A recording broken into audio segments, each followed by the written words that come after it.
जी, नमस्कार दोस्तों, ज्ञानालय में आपका स्वागत है और हम लोग तैयारी कर रहे हैं ईएमआरएस एग्जामिनेशन की और इसी की कड़ी में हम लोग केबीएस के केंद्रीय विद्यालय संगठन के जो प्रीवियस ईयर के क्वेश्चंस हैं हम लोग उसकी प्रैक्टिस करते हैं। आज की इस वीडियो में हम लोग इंग्लिश के 20 क्वेश्चंस की प्रैक्टिस करेंगे और ये 20 क्वेश्चन जो है केबीएस का जो जेएसए का पेपर हुआ था, जूनियर सेक्रेटरीट असिस्टेंट का जो पेपर था, उसके जनरल इंग्लिश का पेपर है। तो जेएसए वालों के लिए तो इम्पॉर्टेंट है ही है। बाकी और जिस भी पोस्ट के लिए एमआरएस के सभी पोस्ट के लिए एक इम्पॉर्टेंट है, क्योंकि इसमें वही सेम चीज़ है, सिनोनिम्स एंटोनिम्स है, कंप्रीहेंशन, प्रोवर्ब यानी कहावतें और बाकी फिल इन द ब्लैंक्स दिया हुआ। तो सबका सब सेम टू सेम है, ज़्यादा कुछ इसमें जो है नहीं, सबके लिए जो है सेम चीज़ चल रही है। तो हमारे लिए जो है एक प्रैक्टिस हो जाएगी 20 क्वेश्चन की। हम लोग प्रैक्टिस इस वीडियो में इंग्लिश के PYQs करने जा रहे हैं। तो चलिए शुरुआत करते हैं बिना अपना समय गवाए हुए। पहला क्वेश्चन ये कह रहा है, पहला क्या, 1 से लेके 4 क्वेश्चन के लिए डायरेक्शन यही है कि हमें क्या बताना, क्लोजेस्ट मीनिंग बतानी है गिवन वर्ड का। मतलब हमें मीनिंग बताना है, अर्थ बताना है, जो भी हमें 1 से लेके 4 तक के क्वेश्चन दिए गए हैं उसकी मीनिंग बतानी है, उसका सिनोनिम्स बताना है। पहला क्वेश्चन दिया गया है प्रोक्लामेशन। अगर आप लोग न्यूज़ सुनते होंगे तो जब भी इलेक्शन कमीशन ऑफ इंडिया या चुनाव आयोग जो होती है किसी भी राज्य में चुनाव की घोषणा करती है तो प्रोक्लामेशन निकलता है। तो वो प्रोक्लेमेशन का मतलब होता है घोषणा। किसी भी प्रोक्लेमेशन का मतलब होता है किसी चीज़ की घोषणा करना। तो आ जाइए हम लोग इसका अपना ऑप्शन देख लेते हैं। ये दिया है अनाउंसमेंट करना। अनाउंसमेंट करने का मतलब क्या होता है भाई, घोषणा करना ना। तो राइट आंसर आपका प्रोक्लेमेशन का मतलब भी होता है घोषणा करना और अनाउंसमेंट का मतलब भी घोषणा करना होता है। हमें मीनिंग बतानी है, हमें सिनोनिम्स ही बताने हैं, तो हमारा राइट आंसर हो जाएगा अनाउंसमेंट। बी ऑप्शन दे रहा है क्वेश्चन। क्वेश्चन का मतलब होता है प्रश्न, डिबेट का मतलब होता है बहस करना या वाद विवाद, और क्लेम का मतलब होता है किसी चीज़ का दावा करना। तो राइट आंसर हमारा हो गया अनाउंसमेंट। चलिए दूसरा क्वेश्चन देखते हैं। दूसरा क्वेश्चन दिया हुआ है एनीहिलेट। एनीहिलेट का हमें मीनिंग बताना है। एनीहिलेट का मतलब ब्रीद, डिस्ट्रॉय, पंचुअल या फिर क्रिएट, इन्हीं में से चूज करना है। तो एनीहिलेट का मतलब होता है, इसका मतलब होता है किसी चीज़ को नष्ट कर देना, संहार किसी का कर देना, यानी डिस्ट्रॉय कर देना, बर्बाद कर देना। तो राइट आंसर आपका यहाँ पे बर्बाद कर देना। डिस्ट्रॉय का मतलब भी होता है किसी को नष्ट कर दीजिए और एनीहिलेट का मतलब भी होता है नष्ट कर दीजिए, संहार कर दीजिए। तो राइट आंसर आपका हो जाएगा डिस्ट्रॉय करना। ब्रीथ का मतलब होता है सांस लेना। पंचुअल का मतलब होता है पंचुअल है, टाइम का पंचुअल है, समयबद्ध है। क्रिएट का मतलब होता है किसी चीज़ की रचना करना या सृजन करना। तो राइट आंसर आपका हो जाएगा एनीहिलेट का मतलब होता है डिस्ट्रॉय करना। चलिए अगला देखते हैं। एंगरी का हमें अर्थ बताना है। एंगरी का मतलब तो सभी जानते हैं, गुस्सा करना। एंगरी बर्ड आप लोगों ने खेला भी होगा गेम। लेकिन यहाँ पे जो ये ऑप्शन दे दिया गया ना, ये सही में एंगरी करने वाला है, क्योंकि ये देख लीजिए ऑप्शन इसमें टफ कर दिया। ये तो आसान है, एंगरी का सबको मतलब पता है, लेकिन इसका आंसर जो यहाँ पे ऑप्शन दिया गया ये काफ़ी टफ दे दिया है। तो हमें इसको देखना पड़ेगा, एक एक करके हम लोग इसमें छांटते हैं, क्योंकि हमने कहा था ना एलिमिनेशन रूल कर लेके अगर चलोगे तो थोड़ा सा जो है क्या होगा, तुक्का लगाने में आसानी हो जाती है। जितने कम ऑप्शन होंगे राइट होने के आंसर की उतनी ज़्यादा संभावना बढ़ जाती है। तो यहाँ पे एक चीज़ आपको डी मिल रहा है, इनएविटेबल। इनएविटेबल का मतलब होता है अपरिहार्य। जब कोई चीज़ जिसको आप टाल नहीं चल सकते उसके लिए जो होता है अपरिहार्य हो, मतलब कोई चीज़ ऐसी चीज़ जिसको अब टाला ना जा सके, जो अनिवार्य हो, उसका मतलब होता है इनएविटेबल। फिर बी ऑप्शन यहाँ पे है इंटरप्रीड। इंटरप्रीड का मतलब होता है डरपोक, डरने वाला, जो डर जाता है उसके लिए इंटरप्रीड शब्द का प्रयोग होता है, डरपोक। फिर आ जाइए आपको यहाँ पे इन टेम्परेट का मतलब होता है असंयमी। इनटेम्परेट का मतलब होता है असंयमी। जो असंयमी हो, जिसमें संयम नहीं होता, उसके लिए इनटेम्परेट का यूज होता है। आप यहाँ पे बताया है इरेट। एंग्री का मतलब भी जो है गुस्सा करना होता है और इरेट का मतलब भी गुस्सा करना होता है। इरेट का मतलब होता है गुस्सा करना, एंग्री का मतलब भी गुस्सा करना होता है। फिर हमारा राइट आंसर हो जाएगा इरेट। अब आ जाइए चौथावें क्वेश्चन पे। यहाँ पे दिया है वेरासिटी। काफ़ी टफ टफ क्वेश्चन पूछे गए हैं, तो वोकेबुलरी आप लोग जो है ध्यानपूर्वक थोड़ा सा पढ़ लीजिएगा, क्योंकि इसी तरीके से क्वेश्चन में पूछे जा सकते हैं।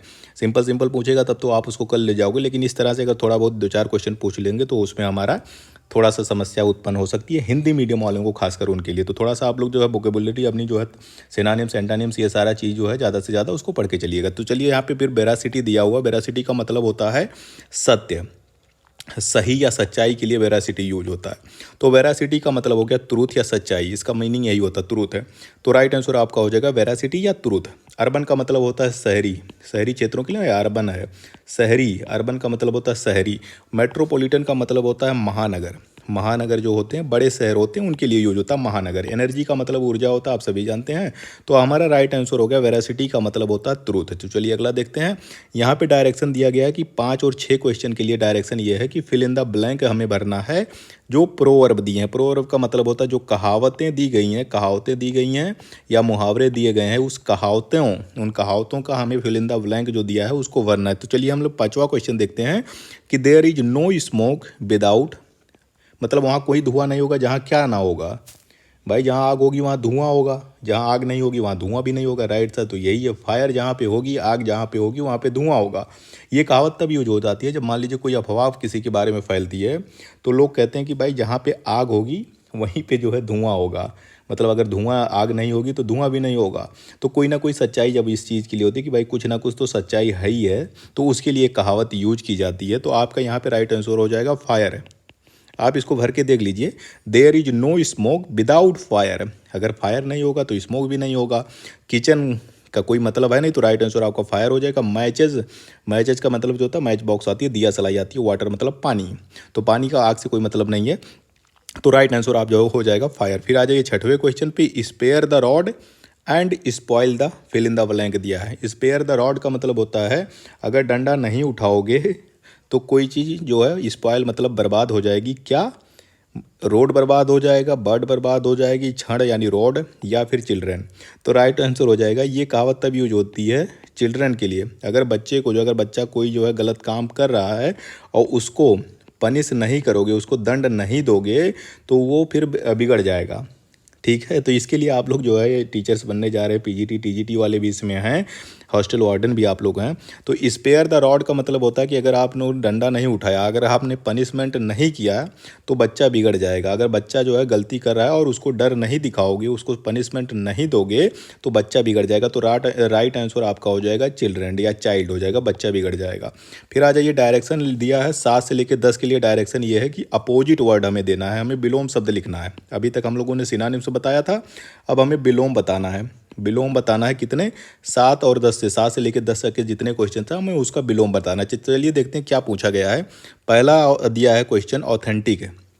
ऑथेंटिक तो हम सभी जानते हैं भाई, ऑथेंटिक न्यूज, प्रमाणिक है। ऑथेंटिक का मतलब होता है प्रमाणिक है। कहते हैं ना कि भाई ऑथेंटिक है कि नहीं। ईएमआरएस से इतने सारे जो है नोटिफिकेशन, मैसेजेस, ईमेल्स जो है वायरल डेली हो रहे हैं एग्जामिनेशन डेट को लेकर। तो हम पूछते हैं भाई क्या ऑथेंटिक है क्या, ईएमआरएस वाली वेबसाइट पे आई है क्या। तो ऑथेंटिक का मतलब होता है प्रमाणिक। तो इसका उल्टा क्या हो जाएगा?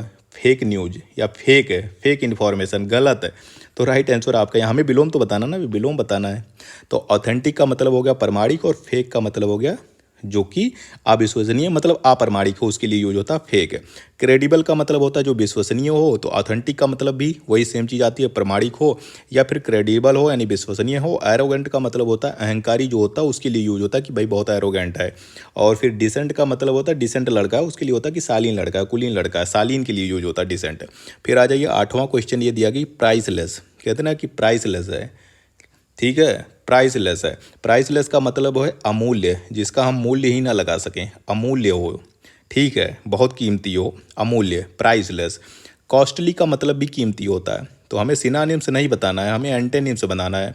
फिर यहाँ पे एक्सपेंसिव का मतलब भी कीमती होता है, कीमती। और वैल्यूएबल का मतलब जो होता है मूल्यवान, इसका मतलब भी कीमती होता है, मूल्यवान, वैल्यूएबल है, कीमती।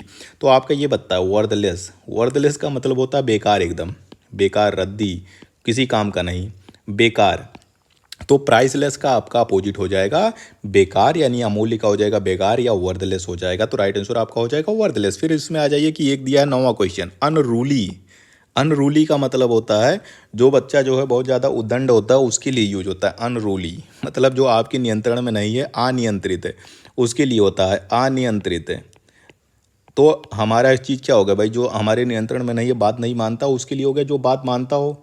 तो यहाँ पे क्या दिया है? ओबीडियंट दिया ना भाई। ओबीडियंट का मतलब होता है आज्ञाकारी, जो आज्ञा मारे, आज्ञाकारी। तो राइट आंसर आप जो हो जाएगा, अनरूली का जो अपोजिट या विलोम शब्द होगा वो होगा ओबीडियंट। लाइन का मतलब हो गया पंक्ति में। इनडिसिप्लिन्ड का मतलब भी यही होता है। क्या होता है भाई? डिसिप्लिन है, आज्ञा नहीं मान रहा है, अनुशासन में नहीं है, तो इनडिसिप्लिन है।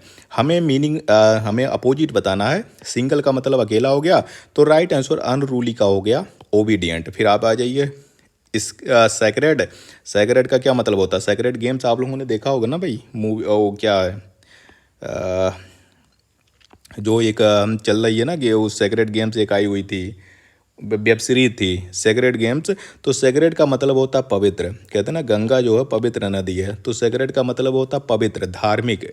तो इसके लिए यूज होता है, हमें इसका अपोजिट बताना है। स्पिरिचुअल का मतलब होता है आध्यात्मिक, सीरियस का मतलब होता है गंभीर, ऑफरेड का मतलब होता है डरा हुआ, और इररिलीजियस, रिलीजियस का उल्टा दिया है इररिलीजियस, अधार्मिक। तो अपवित्र, तो आपका सबसे ज़्यादा सही यही बैठ रहा है कि सेक्रेड का हो गया इररिलीजियस, अधार्मिक। तो राइट आंसर आपका हो जाएगा इररिलीजियस। आप इसको मिलाइएगा, मैच करिए, एक एक करके देखेंगे तो आपको अपने आप राइट आंसर मिल जाएगा।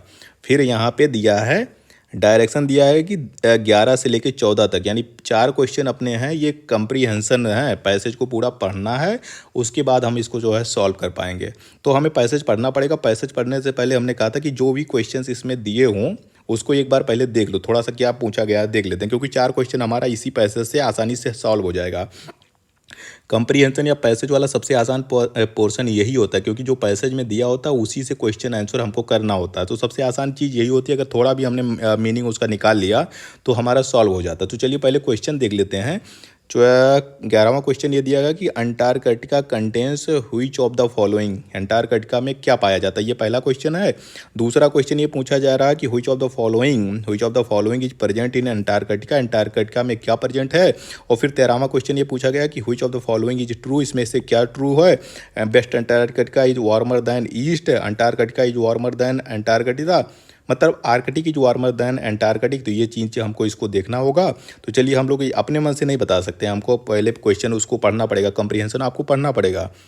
चौदहवां क्वेश्चन भी उसी पे बेसिस है। तो which of the following according to the passage are not seen in Antarctica, इसमें सीलियंस, पेंगुइन, ओकरा या स्क्विड ये सब दिया गया है, हमको देखना होगा कि क्या चीज़ इसमें है क्या नहीं है। तो हमारा मोटा मोटा हमें पता चल गया कि क्या पूछा गया, बड़ा सा पैसेज है तो पढ़ना पड़ेगा एक बार। तो चलिए पढ़ते हैं इसको, 2 मिनट में पढ़ लेंगे। अंटार्कटिका महाद्वीप के बारे में आप लोगों ने सुना होगा, पृथ्वी है, पृथ्वी के नीचे वाला हिस्सा होता है, दक्षिणी ध्रुव पे जो चीज़ है उसी को अंटार्कटिका महाद्वीप कहते हैं। तो Antarctica is earth southern most continent, ये कह रहा है कि अंटार्कटिका जो है वो पृथ्वी का सबसे दक्षिणी सदर्न मोस्ट, सबसे दक्षिणी कंटिनेंट यानी महाद्वीप है। कंटेनिंग, जिसमें है क्या है, जियोग्राफिक साउथ पोल, जिसमें जो है भौगोलिक रूप से दक्षिणी ध्रुव इसी पे स्थित है, इसी अंटार्कटिका महाद्वीप में दक्षिणी ध्रुव स्थित है। चलिए ठीक है। अंटार्कटिका ऑन एन एवरेज रूप से, औसत रूप से क्या है, इज कोल्डेस्ट, सबसे ज़्यादा ठंडा है, ड्राइएस्ट मतलब सबसे ज़्यादा सूखा है, एंड विंडिएस्ट सबसे ज़्यादा तूफान या सबसे ज़्यादा हवा भी वहीं पे चलते हैं, कंटिनेंट है। And has the highest average elevation, और सबसे ज़्यादा हाईएस्ट मतलब सबसे ज़्यादा ऊंचाई है, एवरेज ऊंचाई है, औसत ऊंचाई है, एलिवेशन मतलब ऊंचाई है, ऑफ ऑल द कंटिनेंट, सभी महाद्वीपों में सबसे ज़्यादा औसत ऊंचाई जो है अंटार्कटिका की है। अंटार्कटिका है the coldest of earth continent, सबसे ज़्यादा कोल्डेस्ट यानी सबसे ज़्यादा ठंडा है अर्थ कंटिनेंट्स में, मतलब पृथ्वी के जितने भी महाद्वीप हैं उससे सबसे ज़्यादा ठंडा महाद्वीप कौन सा है, अंटार्कटिका है। द कोल्डेस्ट मतलब सबसे ज़्यादा ठंडी कब पड़ी थी, नेचुरल टेम्परेचर यानी प्राकृतिक टेम्परेचर यानी तापमान रिकॉर्ड किया गया कब पृथ्वी पे, वॉज -89.2 डिग्री सेल्सियस, कब निकाला गया, एट द रसियन बोस्तोक स्टेशन, रसिया का एक वहाँ पे रसिया वालों ने अपना जो है रिसर्च स्टेशन बना रखा है अंटार्कटिका पे, उसका नाम है बोस्तोक स्टेशन इन अंटार्कटिका पे। कब ये रिकॉर्ड हुआ था, 21 जुलाई 1983 को। 1983 का ईयर आप लोगों को याद होगा, इसी साल जो है इंडिया ने जो है पहली बार वर्ल्ड कप, क्रिकेट का वर्ल्ड कप जीता था। अभी वर्ल्ड कप चल भी रहा है, हो सकता है कि इस बार भी हम लोग जीत जाएं। तो लेकिन सबसे पहले 1983 में कपिल देव की जो है कप्तानी में जो है इंडिया जो 1983 में जीती थी, और उसी साल 1983 में ही बोस्तोक जो स्टेशन है रसिया का अंटार्कटिका में, 21 जुलाई को सबसे ज़्यादा पृथ्वी पे सबसे ज़्यादा ठंडी इसी समय पड़ी हुई थी, सबसे ज़्यादा रिकॉर्ड की गई थी, -89.2 डिग्री सेल्सियस, जीरो पे तो बर्फ़ हो जाता है, और -89.2 डिग्री सेल्सियस है, सोच लीजिए कितना ठंडा है। East Antarctica is colder than western counter part, ये कह रहा है कि जो ईस्ट है यानी जो पूर्वी अंटार्कटिका है वो इस तरफ वाला, और ये हो गया पश्चिमी, ये हो गया पूरब, तो पश्चिमी पूरब वाला जो हिस्सा है अंटार्कटिका इज कोल्डर दैन, ज़्यादा कोल्डर है मतलब ठंडा है, किसके कंपेयर में, जो वेस्टर्न काउंटर पार्ट, जो पश्चिमी हिस्से से ज़्यादा ठंडा कहाँ पड़ता है, पूरब की तरफ पड़ता है। बिकॉज क्योंकि ऑफ इट्स हायर एलिवेशन, क्योंकि जो है इसकी ऊंचाई थोड़ी सी ज़्यादा है। ऊंचाई पे जैसे हम लोग जाते हैं ना, जब थोड़ा सा ऊंचाई पे जाएंगे पृथ्वी से, जब हम ऊपर उठते हैं तो एक सीमा तक जो है पृथ्वी का टेम्परेचर घटता है। जैसे आप पहाड़ पे चलेंगे तो पहाड़ की टोपी जो होती है, जो चोटी होती है, वहाँ पे बर्फ़ इसीलिए पाया जाता है क्योंकि वहाँ पे टेम्परेचर कम होता जाता है। जब हम ऊपर जाते हैं पृथ्वी से तो टेम्परेचर कम होता है। ये पूरा कहानी चलता है ट्रोपोस्फीयर। अगर आप लोगों ने वायुमंडल के जो है जो परत होती है उसको देखा तो ये हो गया पृथ्वी, तो सबसे ऊपर परत होता है ट्रोपोस्फीयर, फिर स्ट्रेटोस्फीयर, फिर मीजोस्फीयर, फिर थर्मोस्फीयर या फिर एक्जोस्फीयर, इस तरह से शुरू हो जाता है। तो ट्रोपोस्फीयर में जब हम ऊपर जाते हैं, ऊंचाई पे जाते हैं, तो टेम्परेचर कम होता है। यही चीज़ यहाँ पे भी कह रहा है कि जो ईस्ट एंटार्कटिका है वहाँ वो ज़्यादा ठंडा है किसके कंपेयर टू पश्चिमी काउंटर पार्ट के, क्योंकि उसकी ऊंचाई वहाँ पे ज़्यादा है। फिर Antarctica is colder than Arctic. Antarctica जो होती है वो ज़्यादा ठंडा है किसके कंपेयर टू दैन आर्कटिक। ऊपर वाला हिस्सा होती है आर्कटिक, तो आर्कटिक से ज़्यादा ठंडा है एंटार्कटिका। एंटार्कटिका है जो नो गवर्नमेंट। एंटार्कटिका में कोई गवर्नमेंट, कोई सरकार नहीं है, वहाँ पे कुछ नहीं है, कोई है ही नहीं वहाँ पे। तो वहाँ पे किसी की सरकार या कोई गवर्नमेंट भी नहीं है। आल्दो यद्यपि various countries claim sovereignty in certain regions, लेकिन वहाँ पे कोई गवर्नमेंट नहीं, लेकिन कुछ कंट्रीज़ हैं, कुछ देश हैं जो क्लेम करते हैं, दावा करते हैं सोवरेनिटी, मतलब अपना वहाँ पे सत्ता, वहाँ पे सत्ता कहते हैं कि भाई हमारा वहाँ पे हिस्सा है किसमें, सर्टन रीजन्स पे, कुछ हिस्सों पे वहाँ पे अपना दावा, संप्रभुता। सोवरेनिटी का मतलब होता है संप्रभुता, अपनी संप्रभुता, अपनी दावा ठोंक रहे हैं, कर रहे हैं। New claims have not been allowed. अब ये कह रहे हैं कि वहाँ पे जो नया कोई दावा नहीं कर सकता है, नॉट अलाउड, अलाउ नहीं है। एंड नाउ, और अब Antarctica is considered politically neutral. अब एंटार्कटिका को जो है ये माना जाता है कि ये जो होता है राजनीतिक रूप से न्यूट्रल हो गया, विश्व पे कोई राजनीतिक कोई चीज़ नहीं हो सकती है। दी एंटार्कटिक ट्रीटी, एक एंटार्कटिक सभी देशों के साथ द एंटार्कटिक ट्रीटी हुई थी, एक संधि हुई थी जिसमें प्रोहिबिट, जो मना करता है, बैन करता है एनी मिलिट्री एक्टिविटी, वहाँ पे कोई भी सैनिक कार्रवाई, कोई भी सैनिक एक्टिविटी नहीं कर सकता है। In the continent including establishing military bases and weapons testing. ये कह रहा है कि जो द एंटार्कटिक ट्रीटी हुई थी उसमें प्रोहिबिट, मतलब मना कर दिया गया कि वहाँ पे कोई भी मिलिट्री यानी सैनिक एक्टिविटी यानी कार्रवाई नहीं होगी इस कंटिनेंट में। और यहाँ पे कोई इंक्लूडिंग इस्टेब्लिशिंग, ना तो कोई इस्टेब्लिश, स्थापित भी नहीं किया जा सकता मिलिट्री बेस, कोई भी अपना वहाँ पे मिलिट्री बेस नहीं बनाएगा। और कोई वहाँ पे वेपन्स यानी किसी भी हथियार की टेस्टिंग भी, परीक्षण भी वहाँ पे नहीं किया जाएगा। इट प्रोहिबिट्स, ये मना करता है मिनरल माइनिंग। ये मिनरल माइनिंग भी वहाँ पे जो है, कोई वहाँ पे कोई मिनरल माइनिंग या कोई खान खदन, ये खनन वनन नहीं हो सकता। And but support scientific research, लेकिन वहाँ पे साइंटिफिक रिसर्च किए जाते हैं। बोस्तोक, जो रसिया का बोस्तोक जो है वहाँ पे बना हुआ स्टेशन, वो रिसर्च के लिए ही बना है। ये नहीं है कि वहाँ पे जो है आप लोग जो है माइनिंग करने लगो और फिर जो है कोयला और बाकी चीज़ें निकालना शुरू कर दो। ये बैन किया हुआ, जो प्रोहिबिट, जो एंटार्कटिक ट्रीटी है उसमें बैन कर दिया गया है। ये पूरी सच्चाई है, सही चीज़ है, इसको याद रख लेना। इंटरेस्टिंग जो है दिया गया है कंप्रिहेंशन, ये सही चीज़ है, वो ऐसे नहीं दिया गया कि जो है कोई काल्पनिक है, सही चीज़ बताई गई है सारा चीज़। The climate does not allow extensive vegetation to form. ये कह रहा है कि जो क्लाइमेट है, जो मौसम है, वो डज नॉट नहीं करता है, अलाउ नहीं करता है एक्सटेंसिव वेजिटेशन, वहाँ पे जो है वनस्पति नहीं उगते हैं, क्योंकि क्लाइमेट बहुत ठंडा है ना, तो वहाँ पे कुछ है ही नहीं, तो कैसे होगा। ये कॉम्बिनेशन ऑफ फ्रीजिंग टेम्परेचर, जैसा कि ना द कॉम्बिनेशन है, मतलब जो है संयुक्त प्रभाव है। फ्रीजिंग टेम्परेचर है, हम जान ही रहे हैं कि कितना कम माइनस जो है, कितने माइनस पे चल रहा है, फ्रीजिंग टेम्परेचर है। और पुअर सॉयल, सॉयल भी बहुत ख़राब है, पुअर क्वालिटी है सॉयल यानी जो मृदा है वो भी बहुत ख़राब क्वालिटी की है। मॉइस्चर है नहीं, लैक ऑफ मॉइस्चर। जब ठंडी है यार, ठंडी में मॉइस्चर थोड़ी ना रहता, जैसे भी ठंडी आती है ओट फटने शुरू हो जाते हैं। क्यों? क्योंकि इन्वायरमेंट में मॉइस्चर होता नहीं है। जो मॉइस्चर होती है वो गिर जाती है, जम जाती है। तो जितना भी मॉइस्चर होता है वो तो बर्फ़ के रूप में पाई जाती है, तो इन्वायरमेंट में कोई मॉइस्चर होता ही नहीं है। तो लैक ऑफ मॉइस्चर यानी जो है क्या नमी की कमी होती है। And lack of sunlight, sunlight भी नहीं होता, नीचे की तरफ कोई सनलाइट, कोई सूरज की रोशनी भी नहीं जाती है। इनहिबिट प्लांट ग्रोथ, ये पूरा इनहिबिट कर देता है, रोक देता है किसका, प्लांट ग्रोथ। वहाँ पे इसलिए कोई प्लांट व्लांट नहीं पाया जाता है। अबाउट 98%, लगभग जो है 98% of Antarctica is covered by an ice seat.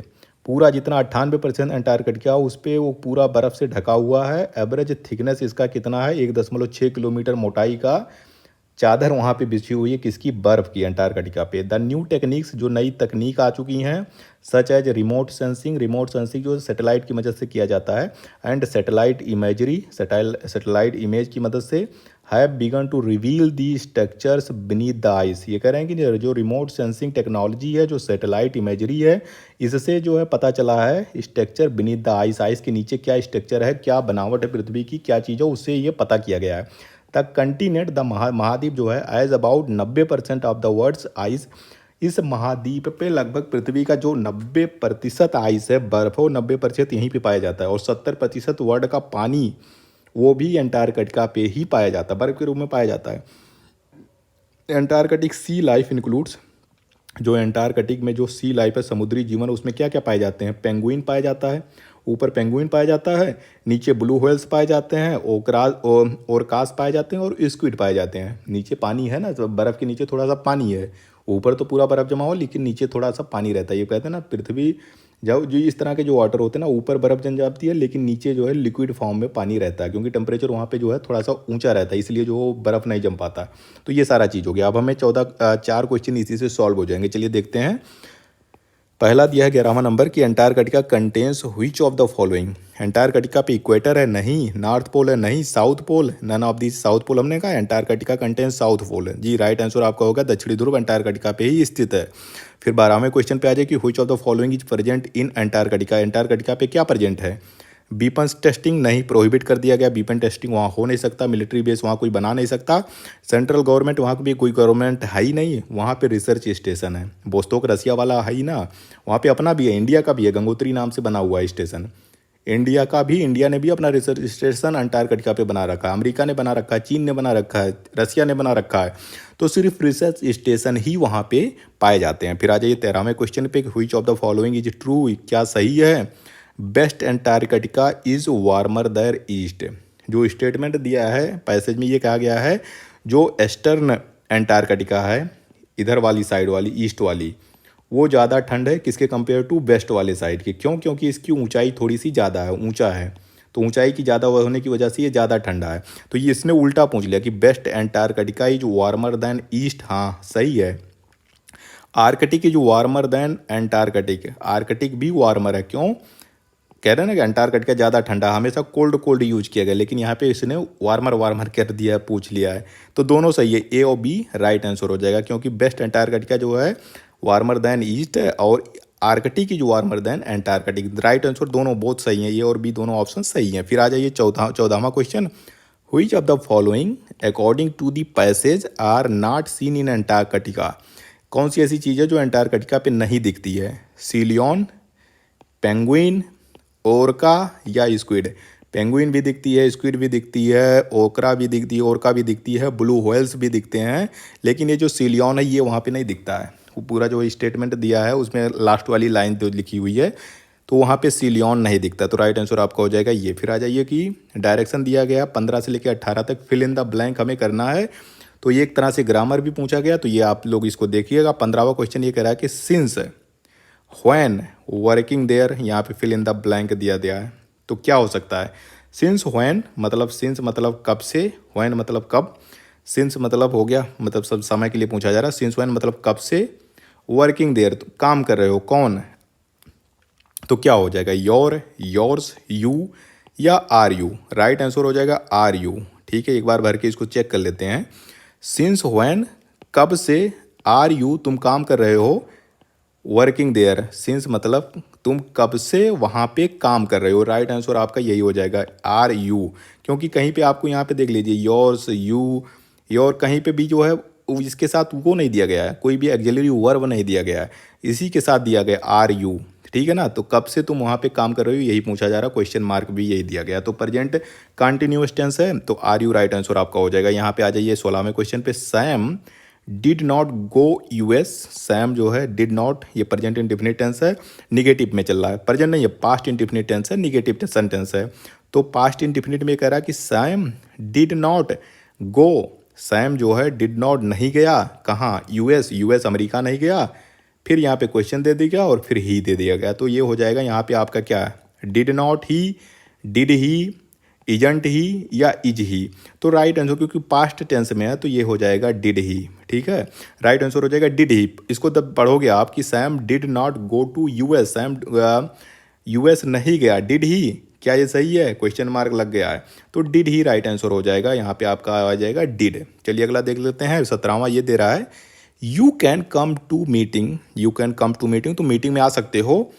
You don't say anything, ये कह रहा है कि तुम मीटिंग में आ सकते हो तब तक, यू डोंट से एनीथिंग, तब तक तुम कुछ मत कहो। तो क्या हो जाएगा? While, as long as, until, या फिर जो है एज इफ, या फिर क्या इसमें आ जाएगा? व्हाइल आ जाएगा। तो राइट आंसर हो जाएगा as long as, as long as. तो you can come to meeting as long as you don't say anything, ये कह रहा है कि जब तक तुम मीटिंग में आ सकते हो और जब तक तुम जो है कुछ नहीं कहोगे। तो एज लॉन्ग एज आपका राइट आंसर हो जाएगा। फिर 18वें पे देख लीजिए, you must have this report finish, तुमको ये करना पड़ेगा। क्या? रिपोर्ट को फिनिश करना पड़ेगा। कब तक? मंडे। तो by Monday, since Monday, while Monday, at Monday, क्या होगा? तो बाई मंडे हो जाएगा इसमें। ठीक है, एक बार खुद ही अपना बैठा के इसको चेक करिए। यू मस्ट, यू मतलब तुम्हें या आपको, मस्ट हैव मतलब करना पड़ेगा, फिनिश करना पड़ेगा। क्या? दिस रिपोर्ट को फिनिश करना पड़ेगा बाई मंडे, मंडे तक। While Monday, since Monday, at Monday, by Monday. तो राइट आंसर हो जाएगा बाई मंडे। चलिए अगला देखते हैं। हमारा 19वां क्वेश्चन है कि व्हाट वर्ड वेरी इंपॉर्टेंट का क्या मतलब होता है? इसका हमें मीनिंग बताना। वेरी इंपॉर्टेंट मतलब बहुत महत्वपूर्ण है, बहुत महत्वपूर्ण, यही तो है भाई। इंपॉर्टेंट का मतलब महत्वपूर्ण होता है, वेरी इंपॉर्टेंट मतलब बहुत महत्वपूर्ण है। सुपरफिशियल पहला दिया, सुपरफिशियल का मतलब है सतही, ऊपरी तौर पे। एफिशिएंट का मतलब होता है जो दक्ष हो, किसी काम में करने में दक्ष हो, उसको के लिए यूज होता है एफिशिएंट। सिग्निफिकेंट कहते हैं ना कि भाई बहुत सिग्निफिकेंट है। अप्रिसिएबल मतलब होता है प्रशंसनीय जो है। तो सिग्निफिकेंट का मतलब भी होता है बहुत महत्वपूर्ण, और वेरी इंपॉर्टेंट का मतलब भी होता है बहुत महत्वपूर्ण। 20वां और अंतिम क्वेश्चन ये है कि व्हाट वर्ड मीन्स ये liking for or an attraction to something, किसी चीज़ को लाइक करना या किसी चीज़ के समथिंग के लिए आपका आकर्षण, उसके लिए क्या शब्द यूज होगा उसी को हमें बताना है। एफ्लुएंस यहाँ पे दिया है, एफिनिटी दिया है, एम्बिग्विटी दिया है या एंटीपैथी दिया है। किसी चीज़ को लाइक करना या पसंद करना या किसी चीज़ के प्रति आकर्षण के, उसके लिए क्या मतलब होता है? एफ्लुएंस का मतलब होता है जिसके पास बहुत संपत्ति हो, संपत्ति के लिए यूज होता है, धन दौलत के लिए एफ्लुएंस। एम्बिग्विटी का मतलब होता है अस्पष्टता, कोई चीज़ जब अस्पष्ट होती है उसके लिए यूज होता है एम्बिग्विटी। एंटीपैथी का क्या मतलब होता है? एंटीपैथी। और फिर एफिनिटी। एंटीपैथी का क्या मतलब होता है? इसका मतलब आप लोग कमेंट करिएगा, एंटीपैथी की मीनिंग क्या होती है, एक बार चेक करिएगा। आप लोगों को हो सकता है कि ये भी पूछ लें, तो एंटीपैथी की मीनिंग आप लोग कमेंट करिएगा। मैं इसका आंसर बता देता हूँ। एफिनिटी का मतलब होता है किसी के प्रति आकर्षण, किसी को पसंद करना। कहते हैं ना कि इसकी एफिनिटी इसकी तरफ है, इस पार्टी की तरफ, उनकी तरफ इसका झुकाव। एफिनिटी का मतलब होता है झुकाव या किसी को पसंद करना या लाइक करना। तो आपका राइट आंसर हो जाएगा एफिनिटी। तो इस तरह से इसका पूरा जो है ये आज का हम लोगों का वीडियो यहीं पे समाप्त होता है। अगर